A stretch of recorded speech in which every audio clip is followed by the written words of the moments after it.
Hello everyone.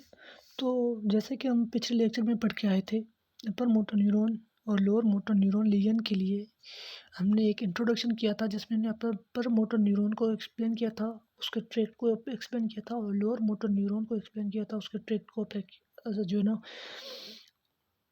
Explain किया था। तो अब हम क्या करेंगे, अब हम देखेंगे what are the findings of the upper motor neuron lesions and the lower motor neuron lesions. अगर किसी बंदे को अपर मोटर न्यूरॉन लीजन है तो उसके क्या फाइंडिंग हो सकते हैं, ठीक है। तो सबसे पहले आपको ये बात पता होना चाहिए कि जो हमारा अपर मोटर न्यूरॉन है वो मोस्ट कॉमनली किस वजह से होता है। वो मोस्ट कॉमनली स्ट्रोक की वजह से होता है। किसकी वजह से होता है? Most commonly is due two stroke. तो हमारा जो अपर मोटर न्यूरॉन है वो मोस्ट कॉमनली होता है किसकी वजह से? ड्यू टू स्ट्रोक होता है।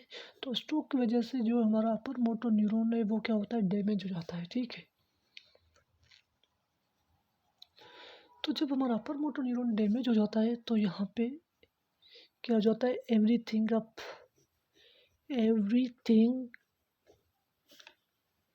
अब तो आपको ये याद रखना चाहिए कि अपर मोटर न्यूरॉन डैमेज है, अपर मोटर न्यूरॉन उसमें जो है ना एवरीथिंग अप हो जाता है। अब एवरीथिंग से क्या मतलब है? एवरीथिंग से मतलब है हमारा टोन। टोन कौन सा? Muscle tone. तो मसल टोन क्या हो जाएगा? वो हमारा क्या इंक्रीज हो जाएगा। इसके अलावा जो रिफ्लेक्स हैं वो भी क्या हो जाएंगे? हमारे इंक्रीज हो जाएंगे। रिफ्लेक्स कौन से? ब्रिस्क रिफ्लेक्स वो भी क्या हो जाएंगे? इंक्रीज हो जाएंगे। उसके अलावा डीप टेंडन रिफ्लेक्स वो भी हमारे इंक्रीज हो जाएंगे। और इसके अलावा हमारा जो है वो प्लांटर जो है वो कहाँ होता है? वो अपवर्ड मूव करता है। अपगोन अपगोन तो मतलब गोस अप। तो जिसे हम बेबिस की साइन भी बोलते हैं, जिसमें हमारा जो प्लांटर है वो क्या अपवर्ड मूव करते हैं, अपवर्ड की तरफ। तो इसके अलावा अब हम देखेंगे तो लोअर मोटर न्यूरॉन में क्या होता है। तो लोअर मोटर में न्यूरॉन में क्या होगा? जो भी चीज़ें हैं वो डाउन की तरफ, तो everything goes down. Everything goes down. अभी गोज डाउन से क्या मतलब है? गोज डाउन से मतलब है tone, brisk reflex,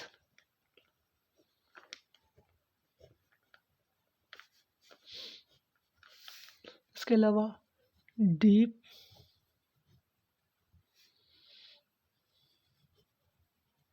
tendon reflex और प्लांटर गोज डाउन। तो अपर मोटर न्यूरॉन में जो वो क्या सब अप जाते हैं। अपर मोटर न्यूरॉन में सब अप जाते हैं और लोअर मोटर न्यूरॉन में सब लो मीन्स नीचे की तरफ जाते हैं। उसमें क्या क्या होता है? हमारा टोन आ जाता है, ब्रिस्क रिफ्लेक्स,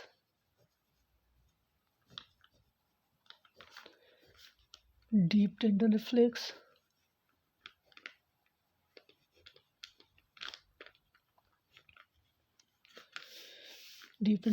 और प्लांटर, ठीक है। तो अपर मोटर न्यूरॉन में ये सारे अप जाएंगे और लोअर मोटर न्यूरॉन में ये क्या है? सारे लो जाएंगे। उसके अलावा some other features of lower motor neuron.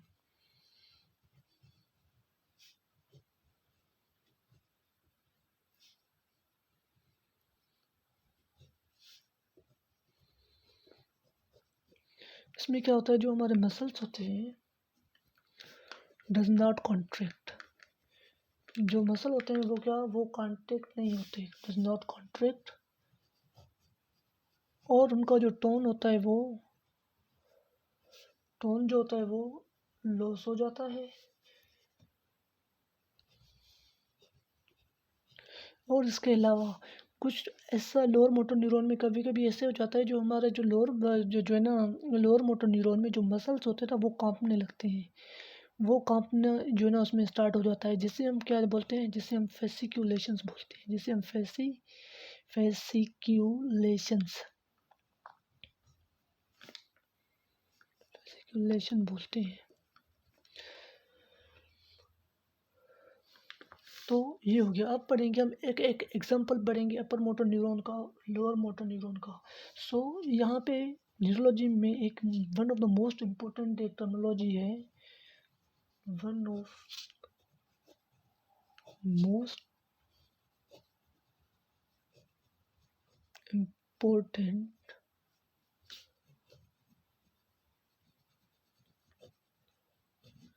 One of the most important terminology neurology में।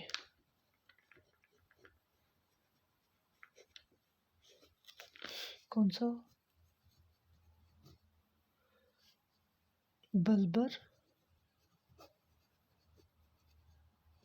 palsy and pseudobulbar palsy।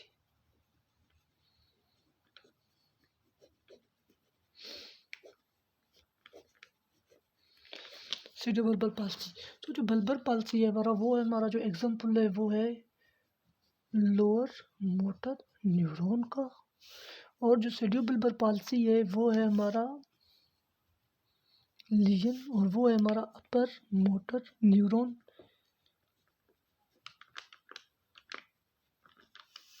Legion. और ये किस चीज़ का है?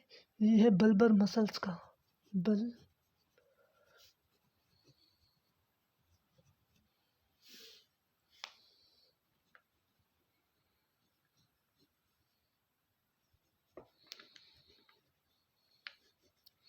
तो अब आपके जहन में क्वेश्चन आएगा कि ये मसल, जो बल्बर मसल जो है वो कौन से होते हैं, ये होते कहाँ पे हैं? ठीक है, तो इसमें क्या होता है, इसके बाद जो हमारे मसल जो हैं इसके में, इसमें क्या होता है, जो हमारे मसल्स हैं किसके, लैरिंक्स के, फेरिंक्स के, एसोफेगस के, पैलेट के और टंग के, इस तमाम जगह के जो मसल्स के हैं उसको हम बल्बर मसल्स कहते हैं, उसको हम मसल्स, उस मसल को हम बल्बर बोलते हैं। ठीक है, अभी किस कौन कौन से मसल्स हैं हमारे, हमारे जो मसल्स हैं किसके, फेरिंक्स, लैरिंक्स, एसोफेगस, पैलेट, टंग, ये इनके जो मसल्स हैं, उनके इनके जो क्या है मसल्स हैं, उनको हम क्या बोलते हैं, उनको हम बोलते हैं bulbar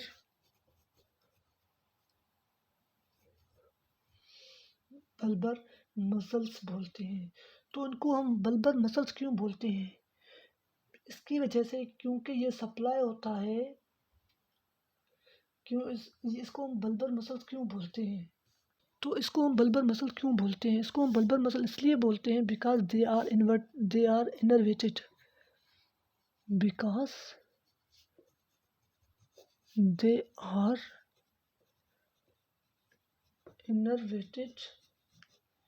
innervated by are supplied innervated by or supplied by bulb of brain, जिसको हम बोलते हैं known as medulla oblongata।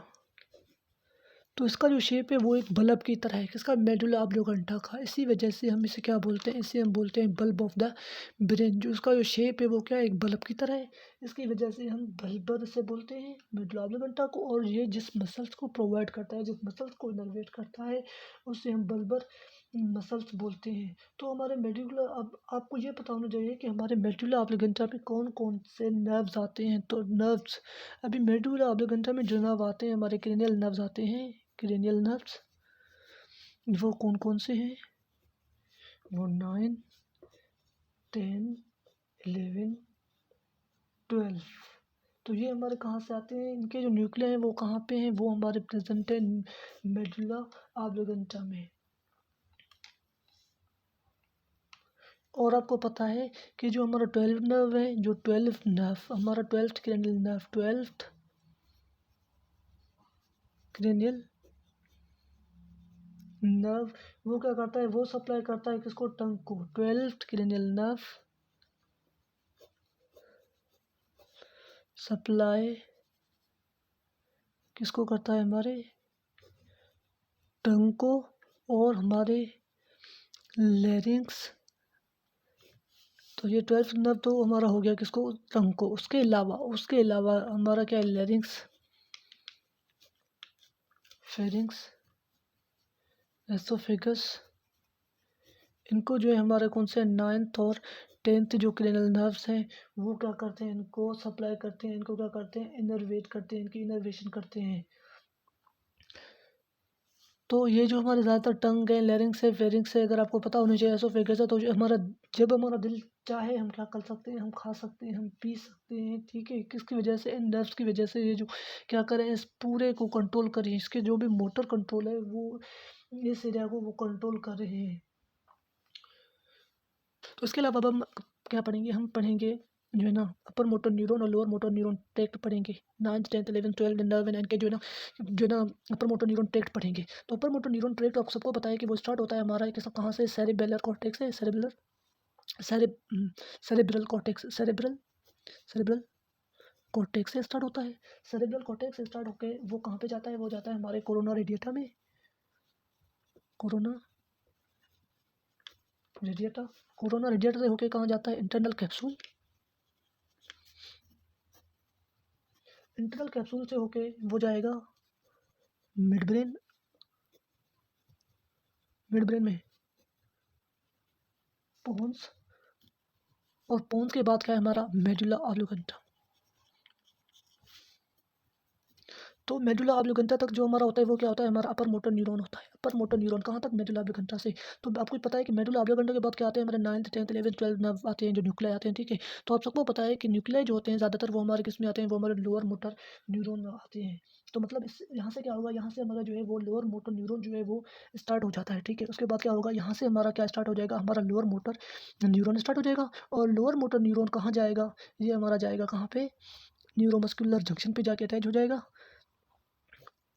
इसके अलावा यहाँ कहाँ चला जाएगा, मतलब for example nerve end plate जिसे हम बोलते हैं, muscle nerve end plate, nerve end plate. तो अब हम पढ़ेंगे what are the causes of the upper और लोअर मोटर न्यूरॉन लीजन। किस चीज़ की वजह से लीजन होते हैं, लीजन क्यों होते हैं, आखिरकार क्या चीज़ है। तो सबसे main most important cause of the lesion, ठीक है, वो क्या होता है हमारा स्ट्रोक। स्ट्रोक जो है most important most common cause of the lesion. Stroke जो होता है वो क्या है, मोस्ट कॉमन काज जो है ना किसका, लीजन, अपर मोटर और लोअर मोटर न्यूरॉन लीजन का, वो स्ट्रोक की वजह से हो जाते हैं। तो इसके अलावा जो अपर मोटर न्यूरॉन लीजन है, जो हमारे अपर मोटर न्यूरॉन लीजन है वो ज़्यादातर जो है ना एक तो स्ट्रोक की वजह से होते हैं, और स्ट्रोक के अलावा दूसरे जो अपर मोटर न्यूरॉन का दूसरा जो काज हो सकता है वो क्या है हमारा, वो हमारे ऑटो इम्यून डिसीज़ है। मोस्ट कॉमन जो है ऑटो इम्यून डिजीज़। और ऑटो इम्यून डिजीज तो बहुत है, मगर फॉर एग्जांपल हम कहते हैं कि मल्टीपल स्क्लेरोसिस, इसके लिए अपर मोटर न्यूरॉन के लिए अभी फॉर एग्जांपल एक एग्जांपल क्या है, मल्टीपल स्क्लेरोसिस। और लोअर मोटर न्यूरॉन, इसमें क्या होता है, आप सबको पता है कि लोअर मोटर न्यूरॉन, तो इसमें क्या होता है, न्यूक्लिया होता है। तो लोअर मोटर न्यूरॉन में ज़्यादातर क्या होगा, हमारे जो न्यूक्लिया है वो क्या हो जाएंगे, डैमेज हो जाएंगे। क्या होंगे, न्यूक्लिया जो है वो डैमेज हो जाएंगे, न्यूक्लियर डैमेज। तो जो न्यूक्लियर डैमेज कब होंगे, किस चीज़ की वजह से होंगे, उनकी इटियोलॉजी क्या है, डैमेज क्यों होते हैं। तो मोस्ट कॉमन जो लोअर मोटर न्यूरॉन जो है ना उसका जो न्यूक्लियर डैमेज हो जाता है वो ज़्यादातर ब्रेन स्टेम ट्यूमर की वजह से, brain stem brain stem tumour की वजह से। और इसके अलावा वायरस, वायरस क्या करता है, वायरस जाके क्या करता है, हमारे न्यूक्लियर को डैमेज करता है। हमारे लोअर मोटर न्यूरॉन के वायरस क्या करता है, हमारे लोअर मोटर न्यूरॉन जो है ना उसके न्यूक्लियर को क्या करता है, उसके न्यूक्लियर को डैमेज कर देता है। फॉर एग्जांपल अगर आपको पता हो तो polio virus, polio virus, polio virus. तो ये क्या करता है, हमारे लोअर मोटर न्यूरॉन के जो न्यूक्लियर उसको क्या करता है, डैमेज कर देता है। इसके अलावा इन्फेक्शंस, इसके अलावा पोलियो वायरस और इसके अलावा क्या है, इन्फेक्शंस। तो इन्फेक्शंस तो ये भी क्या करते हैं, इन्फेक्शंस भी क्या करते हैं, हमारे लोअर मोटर न्यूरॉन जो न्यूक्लियस उसको क्या कर देता है, उसको डैमेज कर देता है। ठीक है, और इसके अलावा एक कंडीशन है जिसको हम बोलते हैं सिरिंग सिरिंगो सिरिंगोबल्बिया। ये एक कंडीशन है जिसे हम सिरिंगोबल्बिया कहते हैं। तो ये क्या होता है, सिरिंगोबल्बिया मतलब डायलेशन किसका, डायलेशन ऑफ सेंट्रल कैनाल किसका, जो है ना मेडुला ऑब्लिगेंटा। तो सेंट्रल कैनाल का डायलेट हो जाना कहाँ पे, हमारे मेडुला ऑब्लिगेंटा के पास जो सेंट्रल कैनाल उसका डायलेशन। तो उसे हम क्या बोलते हैं, उसी को हम सिरिंगोबल्बिया कहते हैं, means dilation of the central canal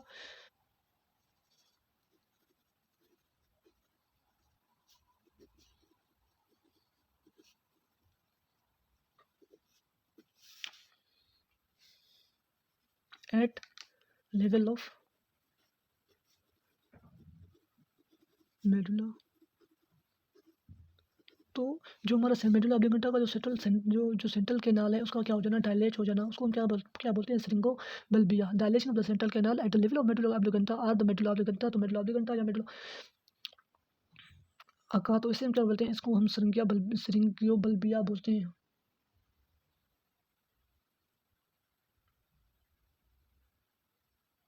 ठीक है, तो